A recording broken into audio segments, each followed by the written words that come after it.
Bueno, buenas tardes a todos y bienvenidos. Muchas gracias, José María, por hacernos la clausura de la Cátedra de Economía y Sociedad que nos preside siempre nuestro profesor José Luis García Delgado, y que te damos las gracias enormemente. Yo deciros, en nombre del presidente Fainé, daros las gracias por vuestra asistencia de estas 30 sesiones convocatorias que hemos hecho desde el pasado septiembre, sin olvidar todo lo que hemos pasado, ¿no? Porque hemos pasado un año que en nuestro país pues han habido más de 80.000 muertos, y con todos los afectados que ha provocado el virus, que dicen que es más de 250.000 personas, y todo el dolor que eso ha comportado. Parece que veamos la luz al final del túnel, pero hay que también recordar que mucha gente ha pasado por mucho dolor y mucha gente ha pasado por mucha desesperanza, y esperemos que todo esto nos ayude, que todos en definitiva aprendamos de lo que hemos vivido, y que afrontemos el futuro con otra visión diferente. Hemos tenido 9 ciclos de clases magistrales ocupando temas muy relevantes. La perspectiva histórica, se habló de judofobia, de antisemitismo, se aprovechó para hablar del 40 aniversario del 23F y reflexionó sobre el contexto internacional y las claves políticas en el golpe de Estado.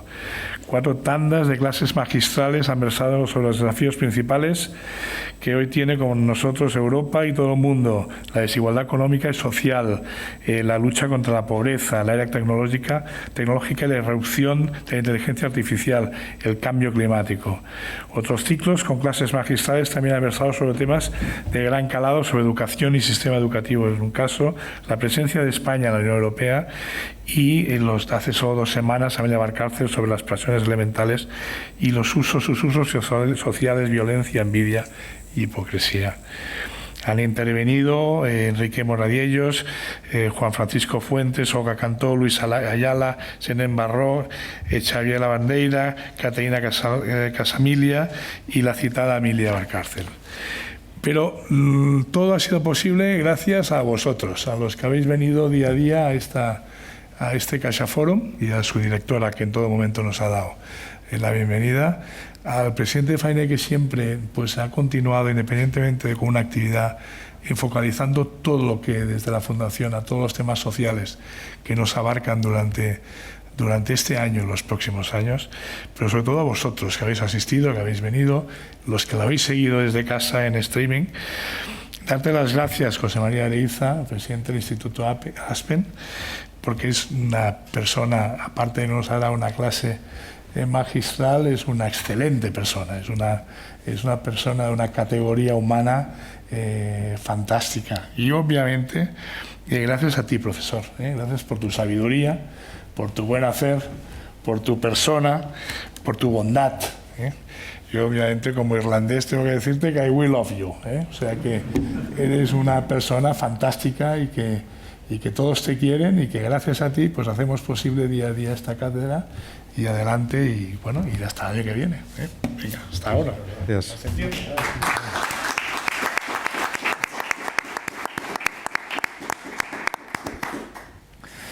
Muchísimas gracias, querido director.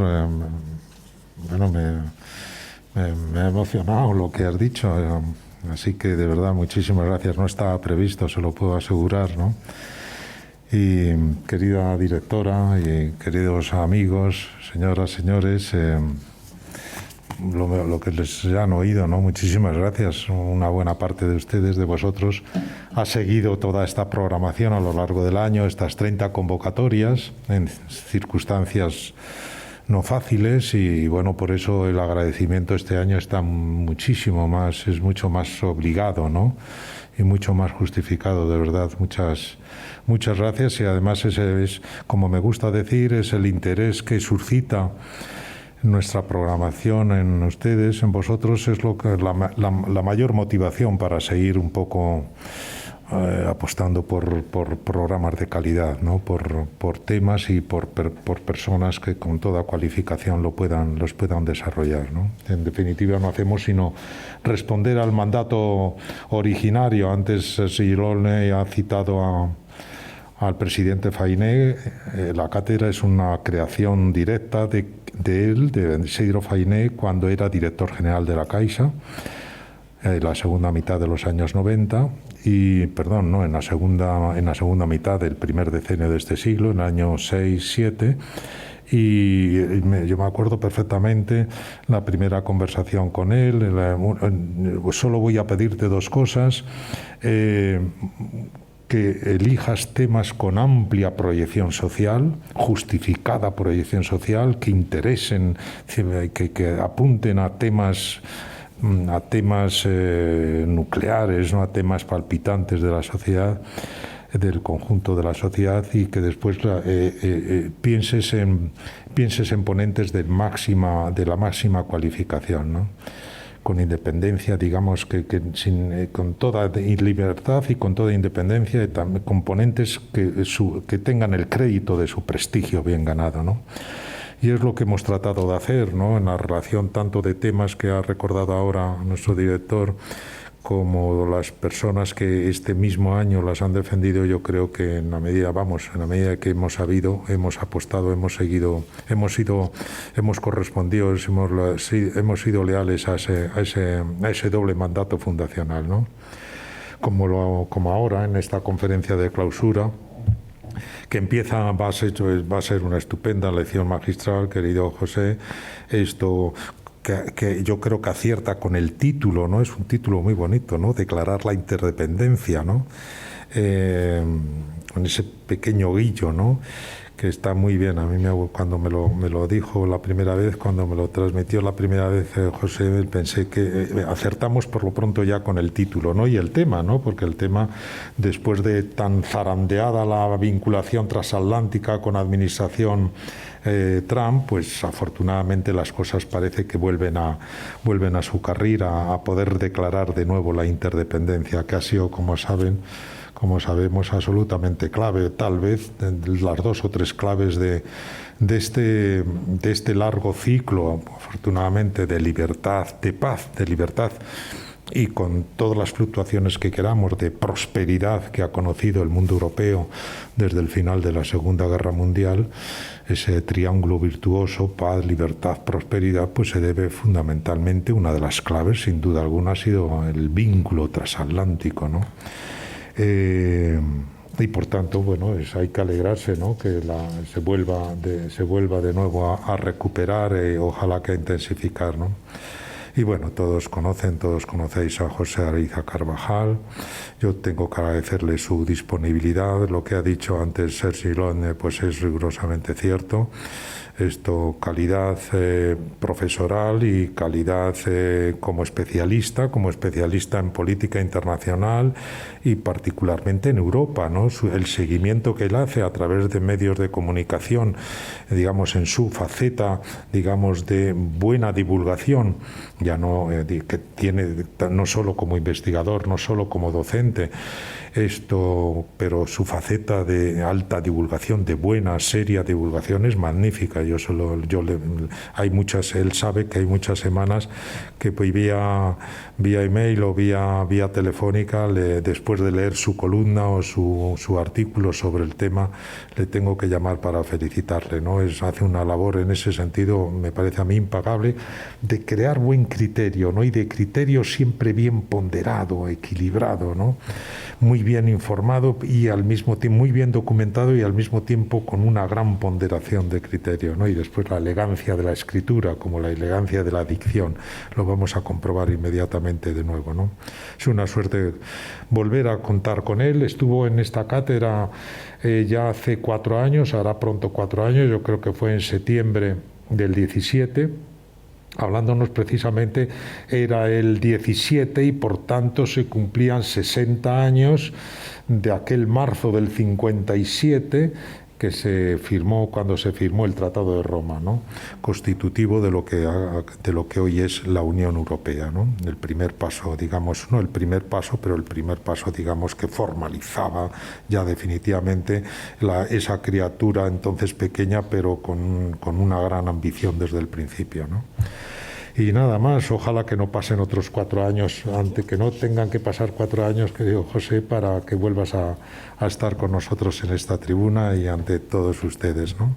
Y ya nos despediremos, después ya se lo diré al final para ya anticiparles parte de la programación, pero que volveremos en septiembre, yo creo que también con temas de mucho interés. Vale, nada más y muchas gracias de nuevo y cuando quiera. Y muchas gracias, Sergi, por estar con nosotros hoy y después por ser tan generoso. Sergi, déjenme decírselo coloquialmente, para nuestra suerte, la de Isabel Fuentes como directora de CaixaForum Madrid y para mí como titular de la cátedra, para nuestra suerte es el que tutela dentro del conglomerado que es la fundación, la principal, la fundación más importante en recursos y yo creo que también en muchos conceptos por planteamiento que tenemos en Europa, la Fundación La Caixa es el que tutela dentro de ese gran conglomerado la cátedra, ¿no?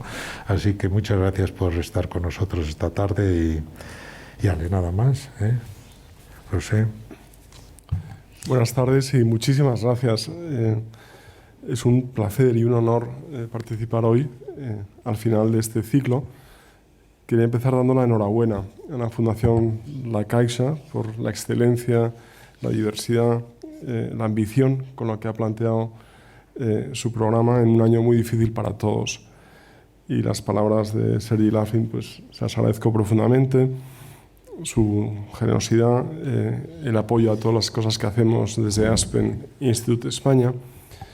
Y quería también reconocer la figura de José Luis García Delgado, de quien todos aprendemos, los que estamos en el mundo de las ciencias sociales, y que una vez más pues, ha tenido el gesto, ¿no? de traerme aquí para hacer esta presentación, para dar esta conferencia. Gracias a Isabel Fuentes, directora de CaixaForum Madrid, y muchísimas gracias a todos ustedes, a cada uno, por asomarse, ¿no? a esta gran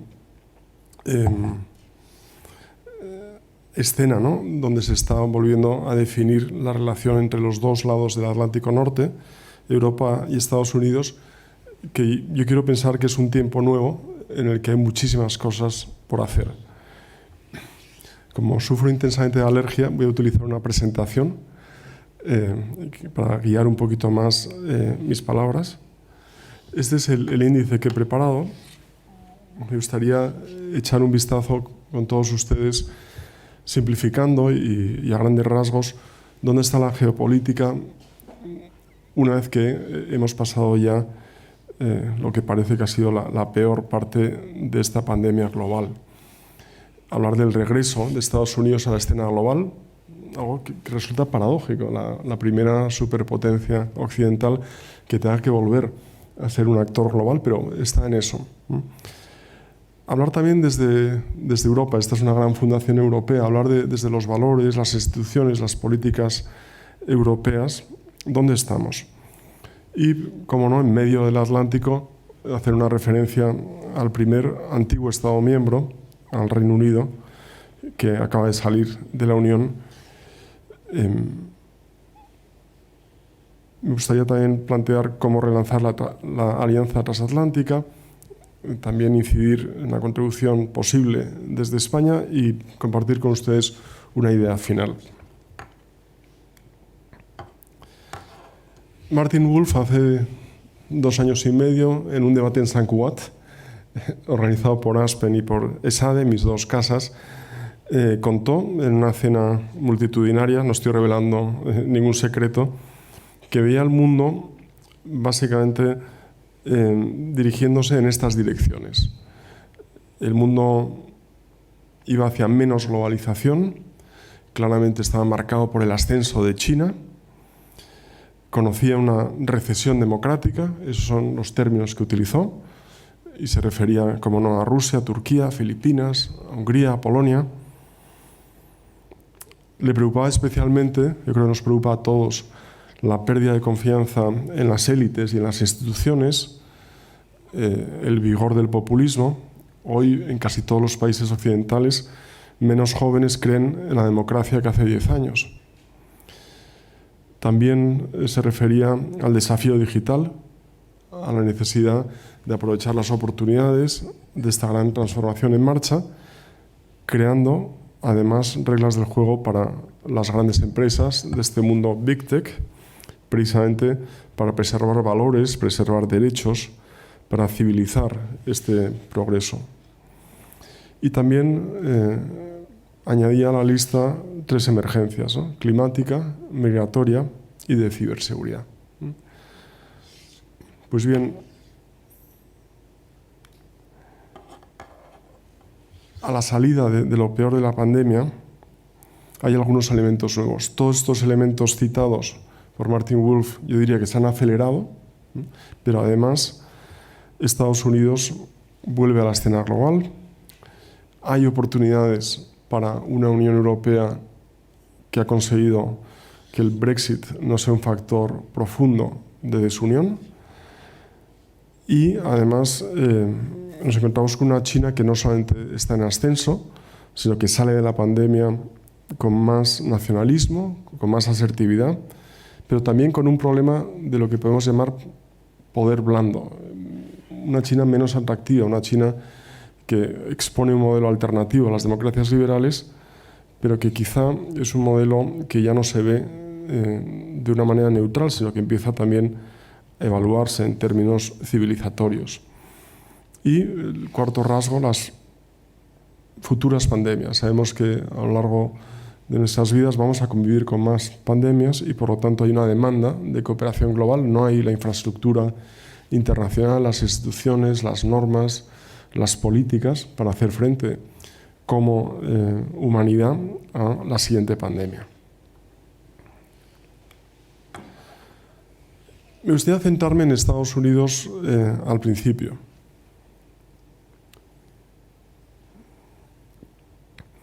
Y partir de esta pregunta. La presidencia de Donald Trump, que la podemos calificar de muchas maneras, pero claramente ha sido distinta a otras presidencias, ¿es un paréntesis en la historia de la democracia americana o es Joe Biden el paréntesis? Trump, cuando llegó a la Casa Blanca, puso un cuadro en el despacho oval, yo creo que se lo pusieron, de Andrew Jackson, el primer presidente populista de Estados Unidos, ¿no? Un militar de la frontera, pendenciero, duelista, que llenó la Casa Blanca de amigos suyos, que sentía que por primera vez el pueblo, ¿no? Llegaba al poder en Washington y que creó muchísimas turbulencias. De hecho, una de las herencias de Jackson fue la aparición de un partido que duró unos años que se llama el Partido de los que no saben nada. Se llamaba literalmente así, The Know Nothing Party, reivindicando pues eso, todo tipo de sentimientos, de emociones alejados de la ilustración, ¿no? De los padres fundadores de Estados Unidos. Yo creo que Trump entronca con ese sentimiento antisistema, con esa idea de representar la América olvidada, pero también con un desafío, en su caso, a los valores constitucionales básicos de la democracia americana. En el exterior, realmente no ha tenido una política exterior como tal, sino ha tenido una serie de reacciones muy personalistas, muchas veces muy improvisadas, para afirmar este América primero de sus eslogan electorales hacia afuera, ¿no? Y esto ha llevado a un Estados Unidos más débil, más aislado, también con menos poder blando, menos atractivo. Yo tengo la fortuna de pasar 2 o 3 semanas al año dando clase en Virginia. Les aseguro que en los últimos 5 años ser un profesor visitante en una universidad americana no era tan placentero. Para empezar, la propia llegada a la aduana, había instrucciones clarísimas de cuestionar por qué un profesor, además europeo, venía a explicar derecho internacional o cualquier otro asunto, ¿no? A una universidad americana. Es que no hay profesores americanos, ¿no? Cuando Estados Unidos se ha construido precisamente por esa apertura, por ese reconocimiento, ¿no? de que el talento es global, ¿no? Y además, Estados Unidos, que durante estos años ha practicado una idea, y es que las relaciones exteriores son un juego de suma cero.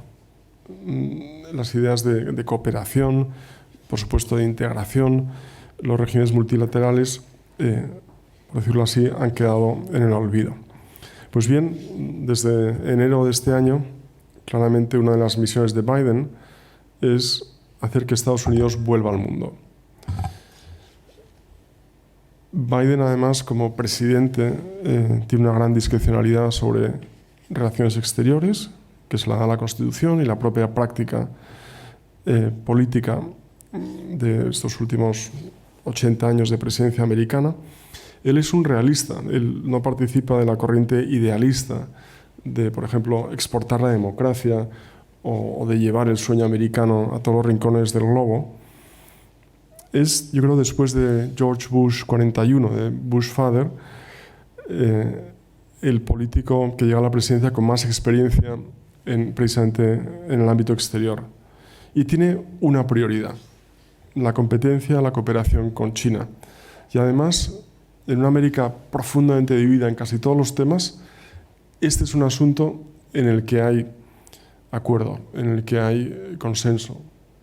Luego ya, si concretamos la política de Biden hacia China, puede haber disenso, pero en principio los republicanos van a estar detrás de concentrar todas las energías en esta contención y también cooperación con China, ¿no?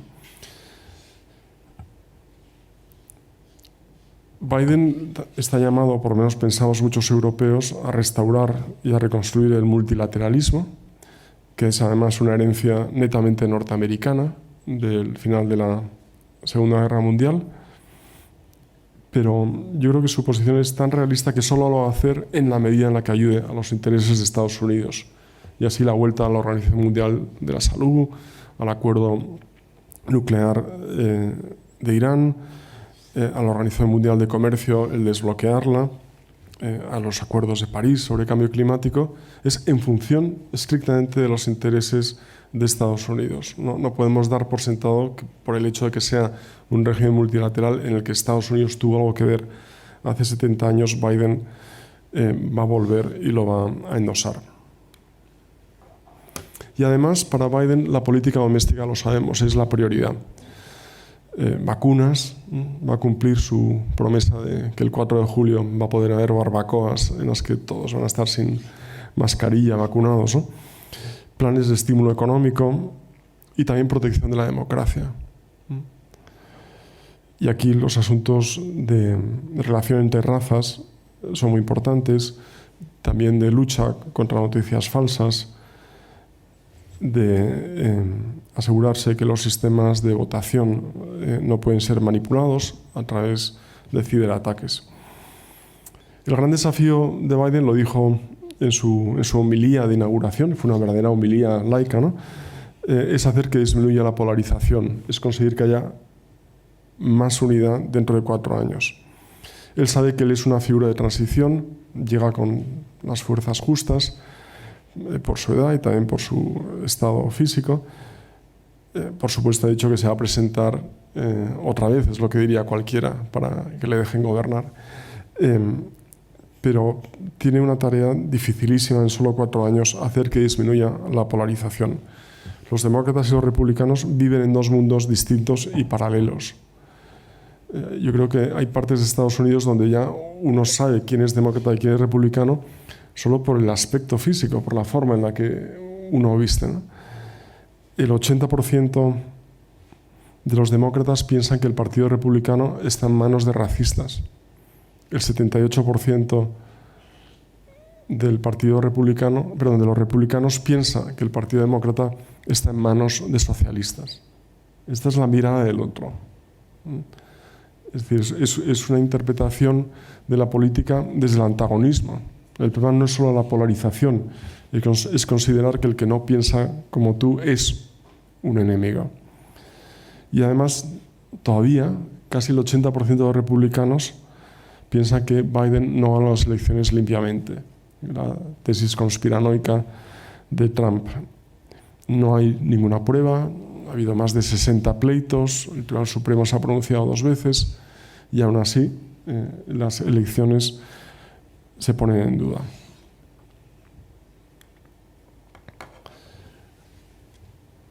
De tal modo que yo creo que la visión exterior de esta nueva administración es sobre todo muy hacia Europa y hacia otros aliados, es sobre todo muy pragmática. Trabajo con el G7 y con otras democracias. Timothy Garton Ash, el gran historiador inglés, ha escrito hace poco que Estados Unidos debería ser el país que lidere una red post-hegemónica de democracias. Y yo creo que esta idea es mejor, es más inteligente que algo que se discutió durante la campaña entre los demócratas, que es lanzar una alianza de democracias global. El problema de una alianza de democracias es que enseguida te haces la pregunta quién está dentro y quién está fuera y quién lo decide. Y, por ejemplo, India, que es un gran país y que está alineado con Estados Unidos en muchos asuntos esenciales para la gobernanza global, quizá no es una democracia avanzada, pero hay que contar con ellos, ¿no? Mejor, por lo tanto, esa idea de red posthegemónica de democracias en el sentido lato de la palabra. Estados Unidos también, después de culminar esta campaña tan exitosa de vacunación, yo como europeo siento envidia, ha decidido enviar 80 millones de dosis al resto del mundo, que no es nada, es una gota, ¿no?, para lo que se necesita. Y además ha reclamado suspender las patentes, ¿no?, lo cual ha provocado bastante debate entre sus socios. Hay que decir que el 50% de los norteamericanos no quieren que se exporte una sola vacuna, para entender la mentalidad casi dominante, y que el 30% de estos ciudadanos, de todos los norteamericanos, no quieren vacunarse.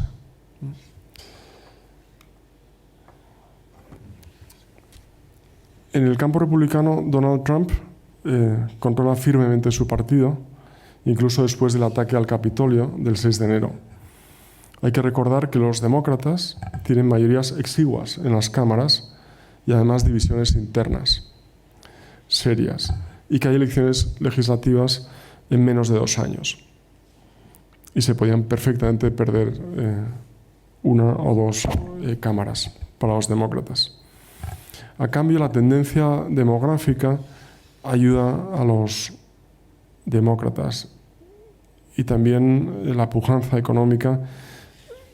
21 de los 25 estados más desarrollados, donde se diseña el futuro, votan demócrata.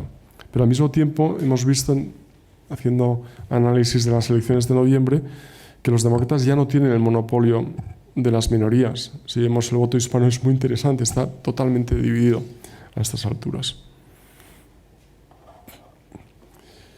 Garton Ash también explica cómo la ejecutoria desastrosa de Trump en la gestión del COVID ha hecho, por decirlo así, que se vean más las fracturas y los problemas internos de Estados Unidos, en sanidad, en relaciones entre razas, en infraestructura. Estados Unidos no tiene un solo kilómetro de alta velocidad.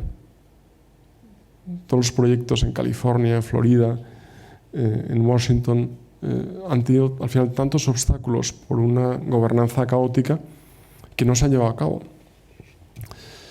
Problemas también en medios de comunicación, una vez que se ha desintermediado también la autoridad en los medios, y problemas claramente de una alta disfuncionalidad de su sistema político.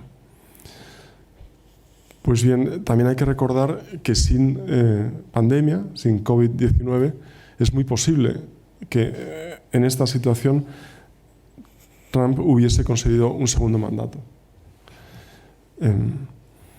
Entonces, Estados Unidos, que se ha embarcado en estos planes de gasto y de estímulo de la economía, está ayudando a la recuperación económica global precisamente por estas políticas expansivas y también por su déficit comercial alto. Y hay una pregunta que nos haremos en los próximos meses, y es: ¿puede continuar así? ¿O realmente el instinto proteccionista que vive en la administración demócrata le llevará, como dice Bruce Stokes, a proteger sus puestos de trabajo y a empezar a crear barreras comerciales para reducir este déficit comercial. Biden yo lo defino como un hombre mayor con prisa. Lo digo con todo respeto. En 1990 yo era un estudiante de posgrado en Boston y escribí mi tesina, 88 páginas, sobre Biden y su labor como senador en la Comisión de Relaciones Exteriores, introduciendo nuevos criterios de interpretación de los tratados internacionales en materia de control de armamento nuclear. Entonces ya Biden era un veterano senador, muchos pensábamos que ya había culminado su carrera, 1990. Lleva 53 años en política. Y como está haciendo las cosas con prisa, con método, rodeado yo creo de buenos equipos experimentados, enseguida ha sido presentado como un superhéroe, como una especie de Roosevelt, de FDR reencarnado, ¿no? Pues bien, yo creo que justo el estilo de liderazgo de Biden es lo contrario de un estilo heroico. Creo que hay una enseñanza muy buena, y es que es capaz de superar un liderazgo tecnocrático, arrogante, del que tiene todas las respuestas. Obama tenía este punto, ¿no? Y también Biden es capaz de ofrecer una alternativa al liderazgo populista de los hombres fuertes, entre comillas, que prometen arreglar problemas complejos de forma sencilla y rápida y que, por supuesto, crean enemigos externos para echarles la culpa cuando no funcionan sus soluciones. George Will escribió: es extraordinario cómo extraordinario es una persona ordinaria. Y creo que esto se aplica a Joe Biden. En el otro lado del Atlántico, y seré un poquito más breve, pero creo que merecía la pena detenerse en donde está Estados Unidos. La Unión Europea es sobre todo una unión resistente. Ha aguantado 4 crisis en 12 años. Moneda, refugiados, Brexit, COVID-19. Un ataque increciendo a la integración por movimientos populistas y nacionalistas. Pero es una unión demasiado compleja, lenta, tecnocrática. Y la pregunta que hay que hacerse, y lo digo desde el más profundo europeísmo, es: ¿puede evolucionar para adaptarse a los retos de hoy? Ante el COVID, yo creo que la Unión Europea ha sido muy exitosa en dar una respuesta rápida, económica y financiera, desde el Banco Central Europeo, desde todas las políticas puestas en marcha en las instituciones, sobre todo el Fondo de Recuperación o el Fondo Next Generation, no solamente por su contenido, sino por la manera en la que se financia, por lo que significa como posible paso hacia una unión fiscal, pero ha fracasado en la negociación internacional sobre el suministro de vacunas. Creo que la presidenta de la Comisión no puede escudarse en que era una situación difícil, que vaya que lo era. Tenía todos los medios, todos los gobiernos europeos apoyándole, y ha hecho francamente mal esta negociación en la que nos va la vida y en la que nos va también nuestro futuro económico.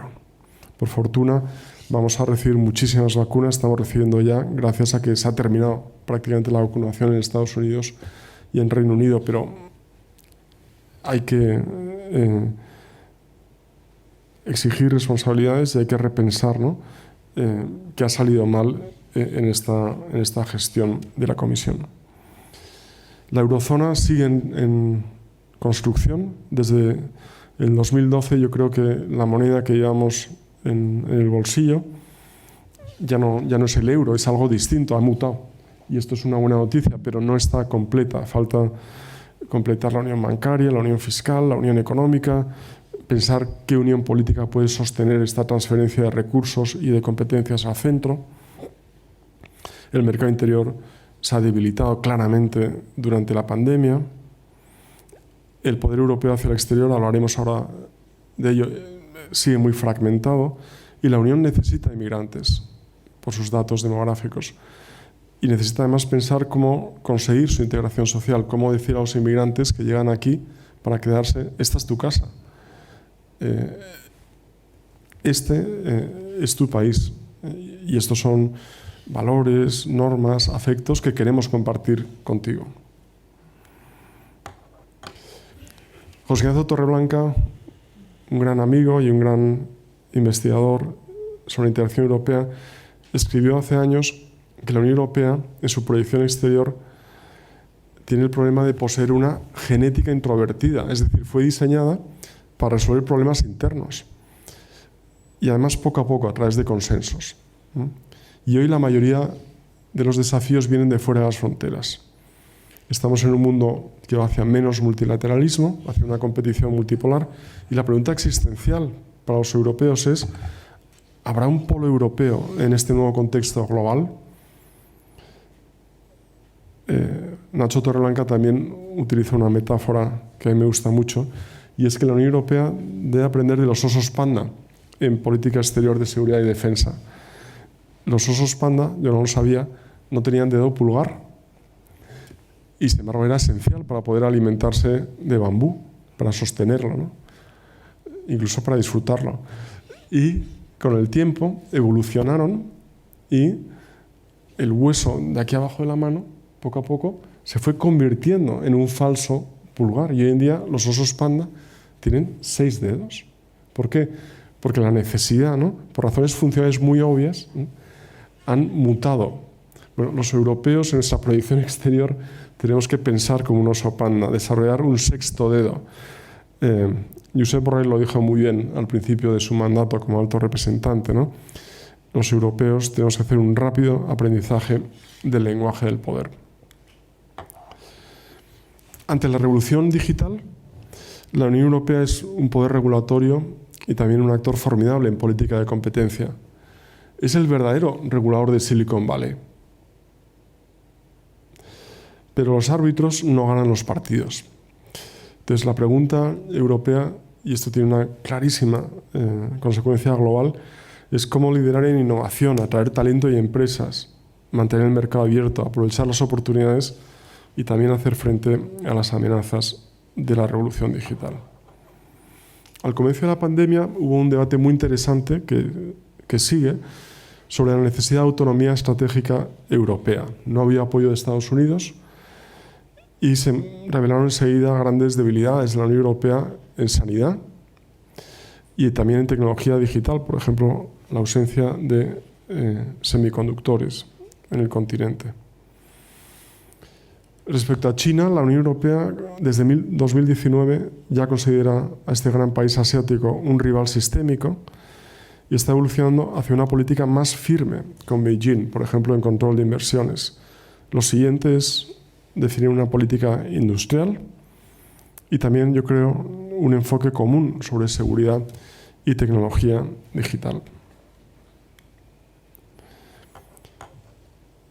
Y finalmente, liderazgo. Y por eso hay que hablar de Angela Merkel y de Alemania. Alemania se ha convertido en lo que el Economist llama una potencia hegemónica reacia, es decir, a su pesar. Cuando he tenido la oportunidad de hablar con asesores del gobierno alemán, así en confianza, siempre acaban diciendo: no queremos liderar, queremos ser imitados, pero obedecidos. Somos un país normal. La palabra liderar tiene una connotación histórica, lingüística muy mala, muy negativa en alemán. Yo creo que ha sido providencial tener estos años, casi 16, Angela Merkel en la Cancillería, pero también al frente de los asuntos europeos.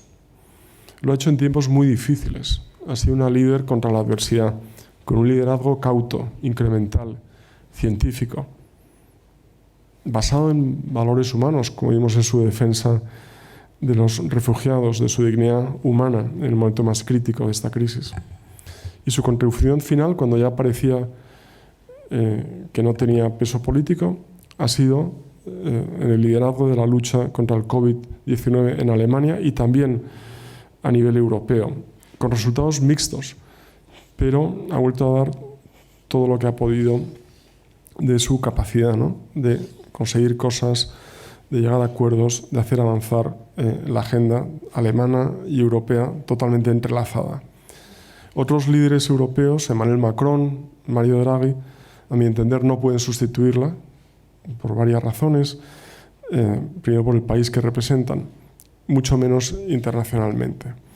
De tal modo que hoy todos hablamos alemán, figurativamente, y hay que dedicar una atención máxima a la política alemana. La nueva relación especial es Washington-Berlín, ya no es, por supuesto, Washington-Londres. Helmut Schmidt, por cierto, decía que la relación especial entre Reino Unido y Estados Unidos solo entendía lo que tenía de especial la parte británica, que para los norteamericanos. De hecho, Obama llegó a decir despectivamente: tenemos 100 relaciones especiales, ¿no? De tal manera que en los próximos meses veremos si el Partido Verde por primera vez llega a la Cancillería. Es posible. La buena noticia es que es un partido que ha evolucionado mucho, que es europeísta, que se entendería muy bien con Biden, salvo en lo relativo al gasto en defensa. Una palabra sobre Brexit. Yo he dedicado los últimos 5 años muchísimas horas, energías, cientos de páginas a escribir sobre Brexit, pero voy a ser muy sintético. El Reino Unido es el primer antiguo Estado miembro, una categoría que no sabíamos lo que significaba. Y le ha costado muchísimo encontrar la puerta de salida. Y además lo ha hecho con 3 paradojas. Ha pasado de una participación muy exitosa en la integración europea, basada en el cálculo, en el análisis frío coste-beneficio, a un divorcio irracional y totalmente emocional. Es la primera vez que un país negocia con la Unión Europea ir a menos libre comercio, por ejemplo, ¿no? Yo a mis amigos ingleses les digo que en 2015 habían conseguido todos los objetivos estratégicos que se habían propuesto cuando ingresaron en el 73. El principal proyecto era el mercado interior, se había producido la ampliación, Europa no era un superestado, la influencia británica en la Comisión, en el Consejo, en el Parlamento era enorme. En el Consejo ganaban, en los últimos 10 años habían ganado el 90% de las votaciones. Eso no lo consigue Francia, mucho menos Alemania, ¿no? Y en lugar de celebrar su éxito, no sé, una fiesta por lo menos, ¿no? Decidieron convocar un referéndum y perderlo. La segunda paradoja es que el Reino Unido recupera su soberanía formal, pero pierde poder. Esto lo ha expresado muy bien Hugo Dixon, uno de los grandes activistas contra el Brexit. El efecto combinado del Tratado de Retirada y del Acuerdo de Cooperación y Comercio daña a la economía y a la unidad. Veremos a ver qué pasa con Irlanda del Norte, con Escocia en los próximos años. Philip Stevens, esta misma semana, ha escrito que Brexit es una autolesión. Y en tercer lugar, la tercera paradoja es que la Unión Europea sufre una seria desintegración, pero gana en unidad. Hay lo que yo llamo un dividendo del Brexit que debemos aprovechar. Muy rápidamente, y por ejemplificar esta autolesión, ahora mismo hay libre circulación de mercancías desde el Reino Unido con la Unión Europea, pero limitada por reglas de origen. Es una libre circulación con fricción, con costes. Hay un problema muy serio con el protocolo sobre Irlanda del Norte, que crea una frontera económica en el mar de Irlanda a petición del gobierno de Boris Johnson y que en este momento ese mismo ejecutivo no quiere aplicar. El Reino Unido paga un precio muy alto por el no a la libre circulación de trabajadores comunitarios en términos de atracción de talento, de mano de obra joven, preparada. Los servicios, el 80% de su economía han quedado fuera del libre comercio, especialmente los servicios financieros, y la City de Londres están a la intemperie. Parece que la única baza de futuro es una baja fiscalidad, pero esto es realista con un país tan dividido, con necesidades de inversión en infraestructuras, en educación, en sanidad, para que no se convierta realmente en 2 países, ¿no? Los acuerdos comerciales que está empezando a negociar el Reino Unido con terceros países parece que no van a rendir muchas ventajas. Si ustedes siguen el acuerdo con Australia, hay unos problemas tremendos sobre productos agrícolas que estaban resueltos en los acuerdos internacionales que firma la Unión Europea con terceros. Y casi todos son flecos en universidades, en ciencia, en servicios financieros, en protección de datos personales. Vamos a ver una negociación permanente con la Unión Europea. Entonces, una palabra sobre España, y esto también daría para un gran debate. España es un país en el cual no se entiende la historia del mundo. Otro es Reino Unido. Y yo creo que es necesario pensar en cuál es la contribución europeísta post-Brexit. No basta con el sentimiento europeísta, que afortunadamente mantenemos. De hecho, en conjunto, los ciudadanos europeos aprecian más a las instituciones de Bruselas que a sus gobiernos nacionales. Pero, además de este sentimiento, hay que añadir seriedad, fiabilidad en las políticas públicas, en las iniciativas. Hay que tener iniciativas en Bruselas. No hay que ir en el sitio de atrás, ¿no? Tenemos capacidades globales, ¿no? Nuestro petróleo, el español, las renovables. Yo a diario todo el talento que veo en las aulas, ¿no? Hay 50 millones de hispanos en Estados Unidos. ¿Qué haría Francia con 50 millones de francófonos? ¿Qué no haría? Sería la pregunta. Tenemos un know-how valiosísimo sobre Iberoamérica, también sobre el norte de África. Y lo podemos prestar, compartir con socios europeos y con nuestro socio norteamericano. Y tenemos que poner en valor la cooperación militar. España es un país estratégico para Estados Unidos, pero hay que recordarlo de vez en cuando, y eso tiene que llevar también a unas relaciones con un perfil alto, estrechas, en beneficio mutuo. Y ya por fin, espero no estarme extendiendo demasiado, una palabra o una reflexión sobre relanzar la alianza transatlántica. Estados Unidos lanzó la integración europea y luego ayudó a desarrollarla. El borrador de la declaración Schuman, que escribió Jean Monnet, se consultó y obtuvo el visto bueno de Washington antes de que lo conociera el gobierno francés. Por supuesto, el alemán. Jean Monnet le llamaban despectivamente sus enemigos el americano, ¿no? Y yo creo que el final de la guerra y la posguerra fue un momento especial para la creatividad institucional, el sistema de Naciones Unidas, las comunidades europeas. Ojalá la salida de pandemia fuese también un momento en el que repensásemos y buscásemos esa manera de transformar, ¿no?, nuestra gobernanza. Y luego la Guerra Fría actuó muchísimos años como pegamento, ¿no?, entre Europa y Estados Unidos. Pero 71 años después es necesario relanzar esta alianza deteriorada, impugnada, a pesar de la enorme interdependencia económica, política, social. No hay un mercado como el mercado atlántico. Una cosa que nos une, lo explica muy bien Fidel Sendaorta, es que tenemos un enemigo interno común en Estados Unidos y en Europa. Es decir, nos exponemos a movimientos muy destructivos de la democracia, populistas, hipernacionalistas. Fidel Sendaorta explica que la raíz es la pérdida de la fe en el progreso económico, que ha durado tantos años, ¿no?, y la creencia de que la generación siguiente vivirá peor que la de sus padres. Y esto unido a un miedo a perder identidad por la llegada de inmigrantes. Esto está pasando en Estados Unidos y en Europa. Es verdad que ya con Obama Europa había perdido importancia estratégica. Hubo una cumbre famosa, la primera a la que se invitó a Obama, en la que los 28 gobiernos se quitaron la palabra unos a otros, hubo mucha cacofonía, y luego Obama se reunió con bastantes jefes de gobierno a solas y todos le dijeron lo mismo: yo soy tu socio estratégico, no te fíes de todos los demás.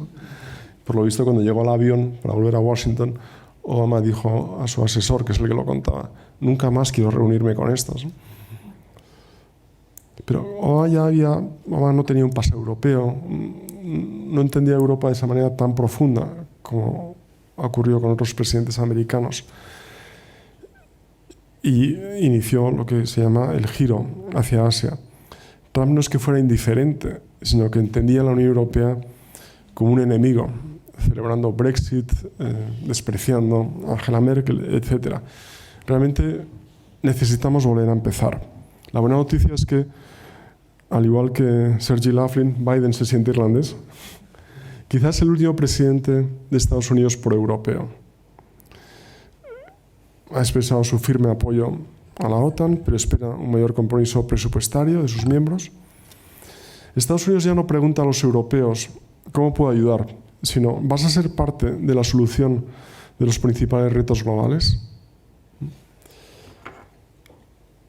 Entonces yo creo que los dos asuntos que van a definir la relación transatlántica en los próximos años son el ascenso de China y las nuevas reglas de juego para Big Tech. Hay muchos otros asuntos esenciales: seguridad y defensa, cambio climático, comercio global y bilateral, cooperación científica y sanitaria, Rusia, África, Iberoamérica. Lo que estamos viendo es que por ahora la administración Biden no está desarrollando un suficiente sistema o un método de consultas. Habla, y no siempre, con Alemania, con Francia, con Reino Unido para algunas materias. Con la Unión Europea no tiene todavía esa interlocución tan frecuente como sería deseable. Por ejemplo, la propuesta que ha hecho la administración americana de suspensión de las patentes de vacunas, que afecta profundamente a los europeos, no se ha consultado. Fue una sorpresa.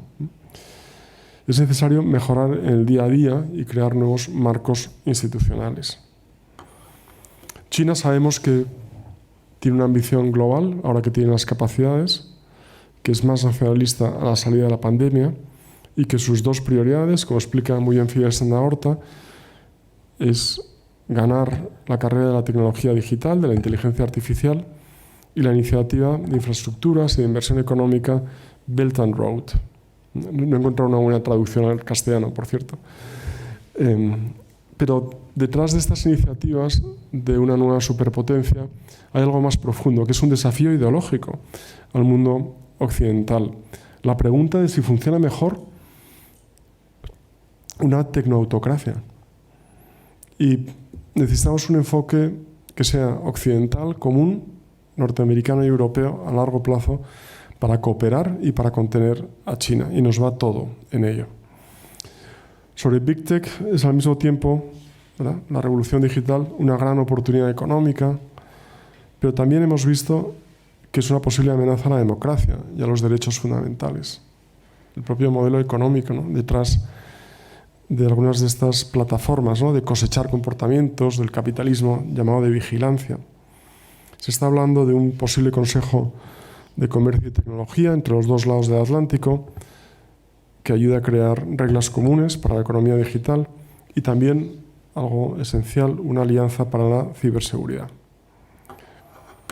A pesar de las diferencias y las crisis pasadas, la Unión Europea no tiene mejor aliado que Estados Unidos. Comparte suficientes valores, intereses, las mismas amenazas y oportunidades. Y además todavía la suma de estos dos lados del Atlántico poseen activos militares, económicos, políticos y sociales muy notables. Estados Unidos sigue teniendo el 50% de las capacidades militares del mundo, ¿no? Pero no solamente se trata de competir con China, hay que ganar en casa la batalla de las ideas y de los corazones, ¿no?, frente al populismo y al nacionalismo. Algo esencial: la Unión Europea debe ir más allá de una lógica transatlántica y convertirse en un actor global eficaz, también en el Pacífico. Hace unos años participé en una simulación en Londres de guerra en el mar de China. La suerte de ser profesor, uno puede hacer estas cosas. Irse 3 días a Londres a simular la guerra en el mar de China. Y cuando terminó la sesión de 3 días, interesantísima, todos teníamos un papel, todos hacíamos de alien, ¿no? Teníamos instrucciones, las instrucciones cambiaban, ¿no? Nos sentamos así para ver qué habíamos aprendido, ¿no? Y un diplomático francés dijo a varios norteamericanos participantes: no entendéis lo importante que es la relación transatlántica. Y el americano, que ya no podía más del francés después de 3 días, le dijo: la relación transatlántica no funciona en el Pacífico. Yo creo que es muy ilustrativo. Es decir, tenemos que hacer que funcione, tenemos que darle esta dimensión global a nuestra alianza con Estados Unidos. Y quizás la última oportunidad. No quiero ser pesimista, pero todavía vivimos muy hacia adentro, ¿no? Todos los países europeos son pequeños, decía un político portugués, aunque algunos no se dan cuenta. Yo creo que 2021 es un momento que no se repetirá. Es el momento de la creatividad institucional a la salida de una crisis, como en el 45, y también de la vuelta de Estados Unidos a la escena global. Hay ideas muy interesantes que se están debatiendo. Resucitar el acuerdo comercial que lanzó Obama, del que se salió Trump en el Pacífico, el TPP, y tal vez fusionarlo con una versión más limitada del acuerdo de libre comercio Estados Unidos-Europa, que nunca llegó a prosperar. Institucionalizar mejor el G7. Hay realmente necesidad de ideas y de acciones para relanzar la alianza. Y termino con una idea final que da título a esta presentación, a esta conferencia. El 4 de julio de 2022 se cumplirán 60 años de la Declaración de Interdependencia realizada por el presidente Kennedy en Filadelfia, en Independence Hall, en el año 62, gracias a todo lo que trabajó, como siempre, detrás de las bambalinas, Jean Monnet. Fue la última apuesta de Monnet, el sueño de una asociación política atlántica. Y Kennedy, que respondía muy bien a lo que decía Napoleón, que era un político, un mercader de sueños, ¿no? Cogió la idea y la formuló. Vamos a hacer una asociación política atlántica, vamos a declarar la interdependencia entre los dos lados del Atlántico. Podemos volver a declarar la interdependencia cuando se cumplan 60 años de esta hermosísima declaración y en este tiempo nuevo construir puentes duraderos sobre el Atlántico. Permítame terminar citando los términos en los que Kennedy nos hacía esta propuesta que todavía hoy resuena. Vemos en una Europa un socio con el que poder tratar sobre la base de la plena igualdad en todas las grandes y difíciles tareas de construir y defender una comunidad de naciones libres.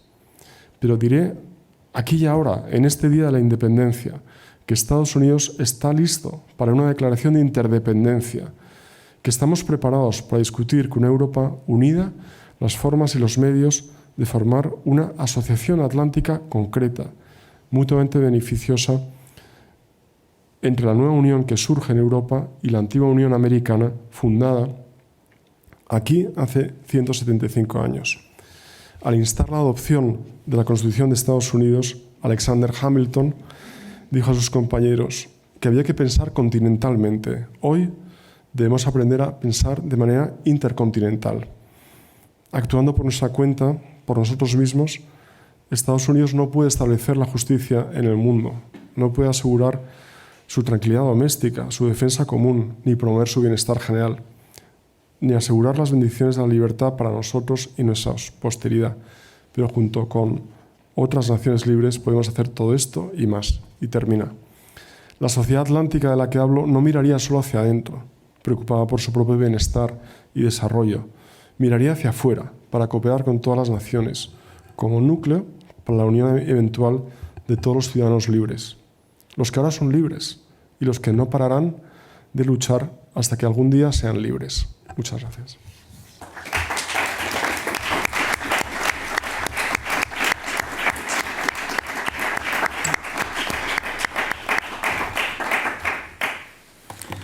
Qué buenos escritores tenía Kennedy, ¿no? Detrás, Es que eran de Harvard. Muy bien, pues vale, empezamos el coloquio. Tenemos un margen amplio para las intervenciones de ustedes. Si somos concisos, nos damos más tiempo unos a otros.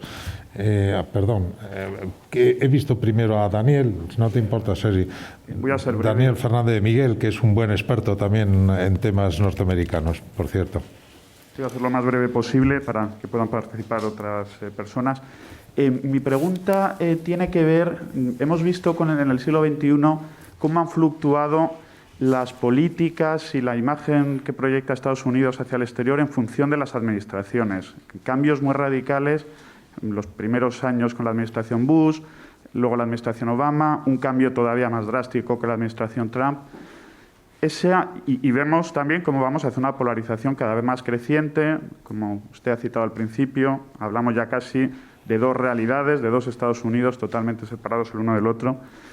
Eso no puede ser un elemento muy negativo para el relanzamiento de un vínculo transatlántico fuerte, porque tener un socio tan poco fiable, que cada pocos años va dando bandazos tan importantes en sus políticas, en su proyección exterior, no puede ser un elemento muy peligroso a la hora de consolidar ese vínculo, teniendo en cuenta además que, como bien usted ha dicho, China tiene serios problemas en cuanto a poder blando, en cuanto a seducción de la opinión pública europea, pero también es cierto que tiene cierto potencial para mejorar mucho en los próximos años al respecto.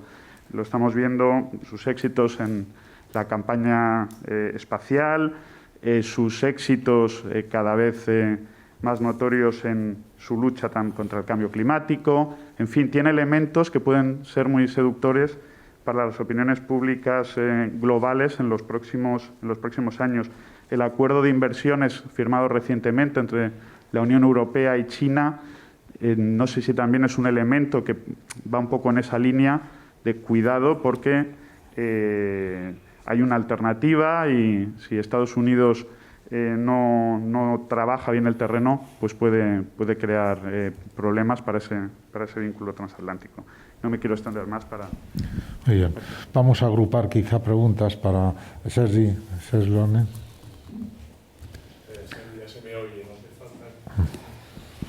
No, a título personal, José María, obviamente soy convencido de interdependencia transatlántica, Europa, Estados Unidos. Pero al mismo tiempo, siempre, como europeo, tengo un cierto miedo a un país que también es más europeo, que es Rusia, y que siempre es un gran olvidado, y que nosotros no solo lo olvidamos, sino que muy comúnmente Europa lo desprecia. Empezamos con estas dos preguntas, José. Yo estoy de acuerdo con lo que ha formulado Daniel y te agradezco que hayas precisado algunas cosas. En efecto, yo creo que, por eso digo que hay una ventana de oportunidad pequeña y que Biden puede ser una figura de transición, puede ser incluso el paréntesis, ¿no?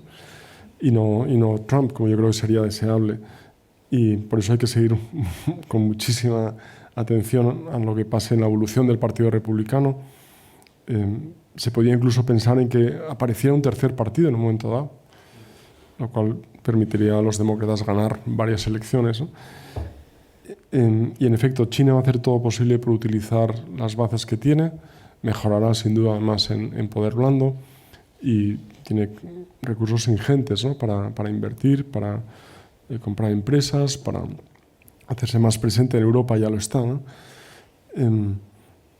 No puedo estar más que de acuerdo con tu análisis y con los interrogantes que suscitas, ¿no? Y sobre lo que pregunta Sergi me parece que es interesantísimo, ¿no? Porque Rusia es un país que su principal razón por la que se proyecta de una manera agresiva en el mundo es por su debilidad interna. Rusia ha perdido 10 años de expectativa de vida desde que cayó la Unión Soviética en la población masculina, ¿no? Es un país con muchos problemas de vertebración interna, es una cleptocracia, y es un país que busca, pues eso, el discurso nacionalista tradicional, que piensa de una manera muy historicista, orgánica, ¿no? sobre su ser, y Putin es un gran publicista, ¿no? de esa idea de la Rusia humillada, fuerte, y también con muy poca, por decirlo así, inversión, está haciendo mucho daño en el ciberespacio, en interferencias en elecciones, en redes sociales. Yo creo que el futuro de Rusia tiene que pasar por su modernización, tiene que venir, por decirlo así, por su frontera oeste. Es un país que prácticamente no exporta nada más que gas y petróleo, claro. Hay que introducirlo a fondo en la Organización Mundial de Comercio, ayudar a su población, y todo eso tiene que hacerlo, desde luego, la Unión Europea y Estados Unidos. Estados Unidos sabe que la prioridad máxima es China, pero que no puede tampoco dejar de prestar atención a la antigua superpotencia, ¿no? Más, sí, por favor. Bueno, Lorena Lázaro. Bueno, empezamos por José Carlos Pacheco, por favor. Sí, buenas noches. Yo quería preguntarle dos cuestiones. O sea, ¿qué papel Estados Unidos en la rivalidad que parece inevitable, Estados Unidos-China, qué papel espera Estados Unidos que juegue la Unión Europea? Y otra cuestión es, ¿cómo cree usted que van a evolucionar, van a impactar, mejor dicho, las opiniones públicas de europeas y americanas en la conformación de esa relación transatlántica? Gracias. Y Lorena Lázaro, aquí en el centro. ¿Quién más? No había visto yo más manos, sí. Bueno, a mí la conferencia me ha suscitado tantas cosas que no sé por dónde empezar, pero voy a limitarme a dos cuestiones. Una, la relación transatlántica. Estados Unidos, a lo mejor estoy equivocado, creo que no, por lo menos yo estoy convencido de ello, Estados Unidos aceptó y apoyó la firma del Tratado de Roma y posteriormente su evolución del mercado común a la Unión Europea porque era una garantía de contención frente a un riesgo de expansión del sistema soviético. Es cierto lo de unir Francia y Alemania para que no vuelva a haber una guerra y tal, pero se tiene poco en cuenta, creo yo, ese interés de Estados Unidos en tener en el centro de Europa un muro de contención frente al riesgo de expansión del comunismo, riesgo que ya no existe. Putin es otra cosa. Por eso es por lo que yo creo que el interés lógico por fortalecer el vínculo transatlántico por parte de Estados Unidos ya es otra historia. Y por parte de Europa, pues en la Unión Europea siempre mandó a Alemania, Francia mandó y quiere seguir mandando, Reino Unido ni mandó ni dejaba mandar. Por parte de Europa yo no veo un verdadero interés, más allá de las palabras, por el fortalecimiento del vínculo transatlántico. Verbalmente sí, eso es evidente. Esta es una primera cuestión. Segunda consideración. En Estados Unidos hay algo que no entiendo. ¿Por qué Estados Unidos siempre apoya, empuja y defiende a Israel, haga lo que haga? Eso no es cierto. ¿Perdón? Que no es totalmente cierto. Bueno, perdón, vamos a dejarlo ahí. Y hay acontecimientos bien recientes. ¿Por qué esa actitud de Estados Unidos? Bueno, pues estas dos preguntas y después pasamos a... ¿Hay más solicitadas? Empiezo por las dos que acaba de formular. Que se acaban de formular. Yo creo que es verdad que hay una visión estratégica, quizá no la ha enfatizado suficientemente en el apoyo inicial y luego durante muchas décadas de Estados Unidos al proyecto europeo por razones de cohesión de lo que se llama entonces Europa Occidental frente al bloque soviético. He dicho eso, que el pegamento era la Guerra Fría. Y sin duda. Yo creo que ahora Estados Unidos tiene una visión más pragmática, más por decirlo así, realista, ¿no? de qué aporta la Unión Europea a la resolución de problemas globales. Y que es verdad que Europa no figura en muchísimos debates internos norteamericanos. En los debates electorales, en noviembre, de las elecciones de mes, está totalmente ausente la palabra Europa o incluso menciones a países europeos, incluso cuando se habla de política exterior, ¿no? Yo creo que por parte de los europeos que verbalizamos ese interés, deberíamos hacerlo real, porque es que no tenemos otra alternativa para defender nuestros intereses, proyectar nuestros valores, hacer que el sueño europeo, que yo creo que existe, ¿no? Que es un sueño de solidaridad, de cohesión social, de libertad, se mantenga. Es decir, solos nos convertiríamos en una isla en el mundo, en un mundo, como dice un político italiano, en un mundo furioso, en un mundo peligroso, en el que Europa, por ejemplo, no tiene capacidad de defenderse por sí misma, ¿no? Con lo cual espero que tengamos un interés real y que sea todavía mayor que el que hay en Estados Unidos. Estados Unidos tiene que reparar su poder blando, está muy dañado. Para muchos europeos, Estados Unidos, lo decía Daniel, ¿no? Ha dado unos bandazos incomprensibles, ¿no? No ha sido fiel a sus propios valores fundacionales, ¿no? Y sobre Israel, yo creo que Estados Unidos hace bien en apoyar a la única democracia que existe en la región, pero también creo que Estados Unidos y esta administración, la administración Biden, critica, corrige, limita acciones del gobierno. Y lo hemos visto cómo ha gestionado la crisis de la guerra de los 11 días, para que no se convirtiese en la guerra de 2014 de 50 días, para limitar el número de bajas, de muertes, de destrucción. Biden ha llamado 6 veces a Netanyahu en una semana. Seguro que en las 6 no le ha dicho que lo hace todo bien. Blinken se ha pasado toda la crisis poniendo presión sobre Israel y, por supuesto, sobre los palestinos, específicamente sobre Hamas. O sea, yo creo que Estados Unidos ha dado un paso atrás, no se va a involucrar en Oriente Medio, vamos, ya desde Obama, pero todavía más con intensidad. Creo que es difícil, creo que su prioridad está en Asia y lo que necesita es que haya suficiente estabilidad, ¿no? Óscar se refería a cuál es el papel europeo en la rivalidad Estados Unidos-China.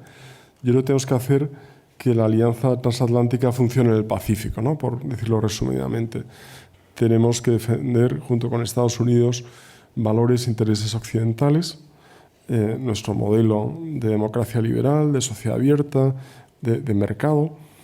Y es verdad que las opiniones públicas de ambos países, yo creo que se habla muy poco de la relación transatlántica porque ha estado suprimida, ha sido dinamitada por Trump, ¿no? Y también yo creo por muchas omisiones europeas previas a Trump, ¿no?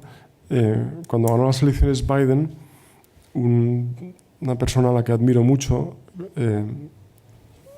que está en Bruselas, me dijo: ahora ya no tenemos a Trump para justificar las cosas que no hacemos. Ahora ya las omisiones son nuestras, ¿no? Y creo que esto es muy revelador, ¿no? Sí. Bueno, bien, muy bien. Más, Isabel. tenemos allí una al fondo y después más. No, al fondo, perdón, allí. Primero, perdona, ¿eh? Y después Isabel. Muchísimas gracias, en primer lugar, por las reflexiones. Ha mencionado el multilateralismo, se han cumplido 75 años de la Fundación de Naciones Unidas y quería preguntarle qué papel ve usted para la administración Biden en reforzar el sistema multilateral, quizás porque también es un nuevo campo de batalla, ¿no? También vemos una China mucho más activa en las instituciones multilaterales que hace pocos años.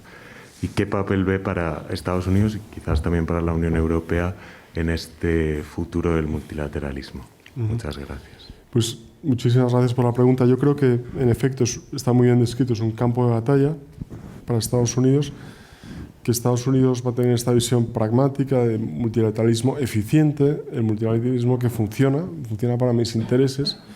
Tiene la ventaja de que la gran mayoría de las instituciones multilaterales responden a una visión del mundo originalmente occidental. Y yo creo que por eso tiene que invertir en su reforma, en su mejora, en la adecuación de sus normas. Tiene que darle sitio a China. O sea, no tiene sentido que China no tenga el peso que merece en el Banco Mundial, en el Fondo Monetario Internacional. El riesgo es que cree instituciones paralelas, ¿no? Lo cual es muy ineficiente para atender problemas globales. Y creo que Estados Unidos también está de vuelta en el multilateralismo, pero siempre con esa visión, no es realista, yo diría hiperrealista. Isabel Fuentes. Sí. Sí, yo tengo una inquietud al final todo esto se tiene que basar en las relaciones muy comerciales y en varios momentos aparece el comercio digital, ¿no? Claro, teniendo en cuenta que la cosa no está repartida, Europa somos mucho más consumidores a día de hoy que productores y tendrá que hablarse de impuestos y de regímenes impositivos en algún momento. En el comercio digital, ¿qué va a pasar con esto? Porque esto, para la renovación de votos matrimoniales casi entre todas las partes, puede ser un escollo al final, porque o dónde se pagan los impuestos, dónde se consume o dónde se produce. Me parece una pregunta también muy certera. Yo creo que con la administración Biden es posible que se avance, por lo menos hacia mínimos en fiscalidad en temas digitales. La OCDE está dando pasos muy rápido,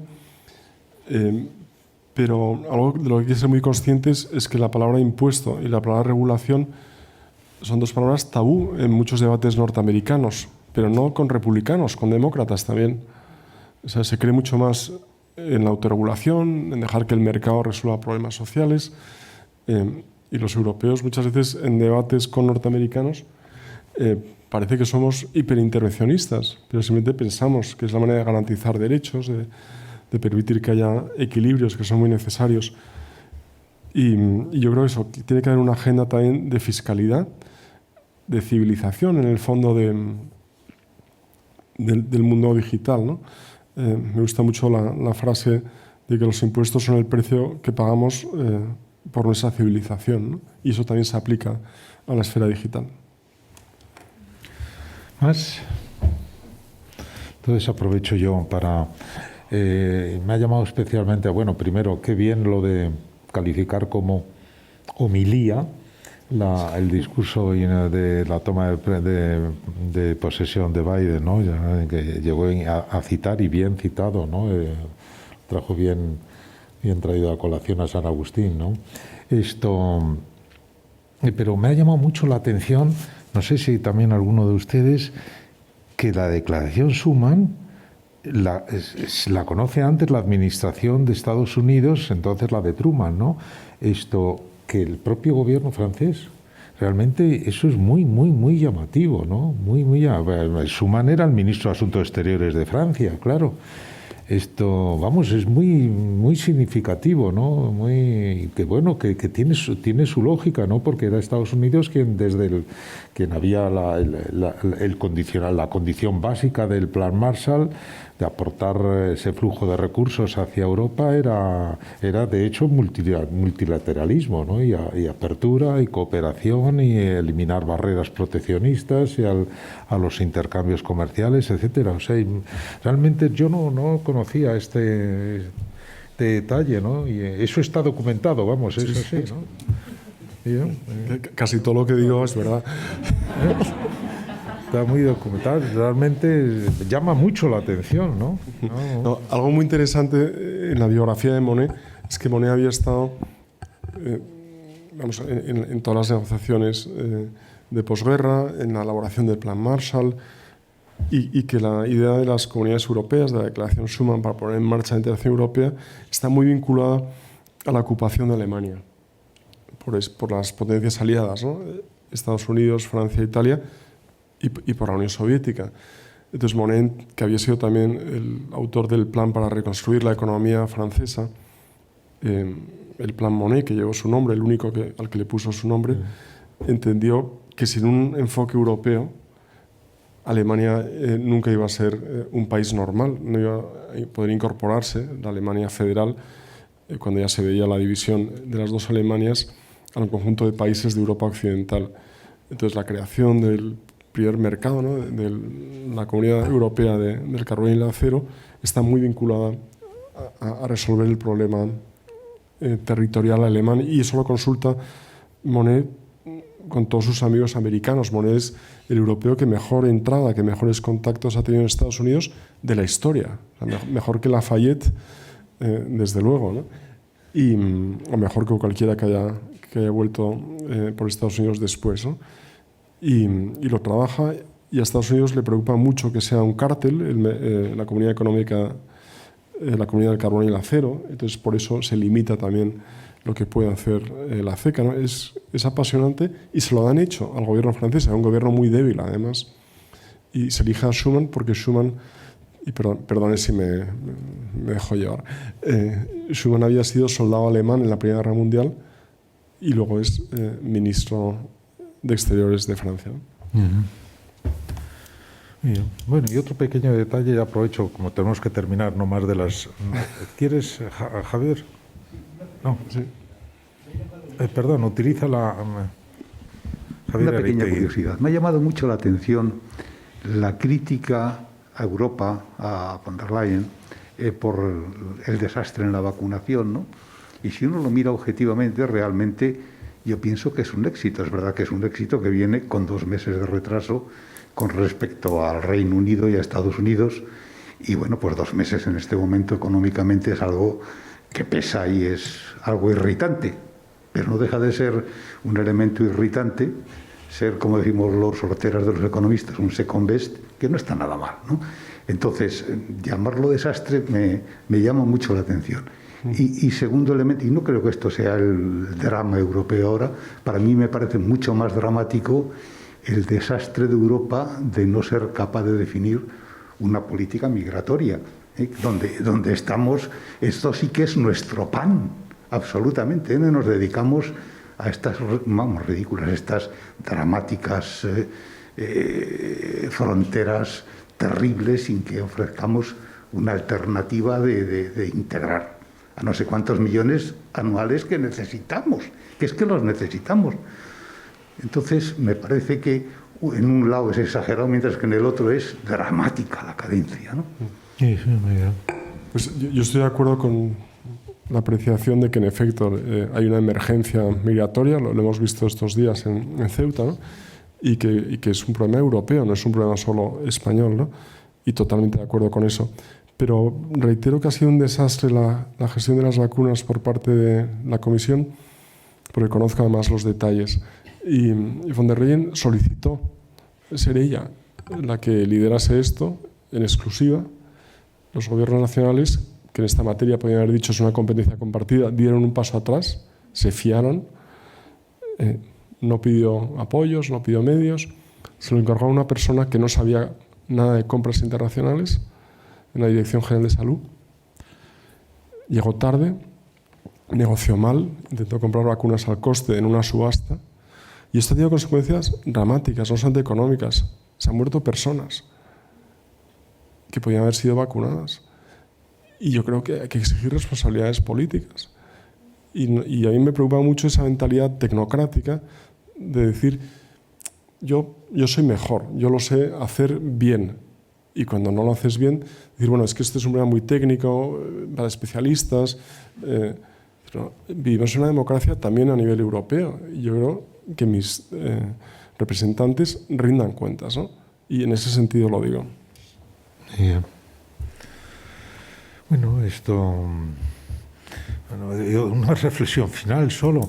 El azar en la historia, yo creo otra vez lo has vuelto a sugerir, es que sin la COVID-19 Trump hubiera ganado las elecciones, ¿no?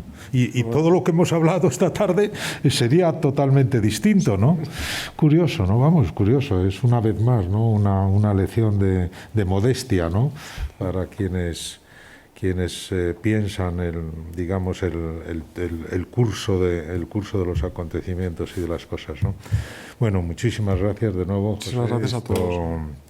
Y nada, para el próximo curso empezaremos con pobreza infantil, y lo hará el problema de la pobreza infantil post-COVID, y si la COVID esto ha acentuado o no el tema infantil, que es un tema muy querido para la Fundación La Caixa, precisamente. Vamos a tener un curso magistral sobre reforma de pensiones en España, que nos lo va a hacer Elisa Chuliá, quienes algunos de nosotros conocemos muy bien, que realmente es una garantía de intensidad y al mismo tiempo de rigor. Y que más a la generación perdida, esta generación que ha tropezado cuando empezaba, digamos, a abrirse al escenario público con dos crisis tan continuadas y que ha mermado todas sus capacidades, digamos, de ascenso social y de integración laboral y de asentamiento profesional. Así que, bueno, como ven, vamos buscando temas que nos pueden interesar a todos, y ojalá que acertemos también con los ponentes como esta vez. Así que muchísimas gracias, José, y muchas gracias de nuevo a todos ustedes, a todos vosotros. Muchas gracias.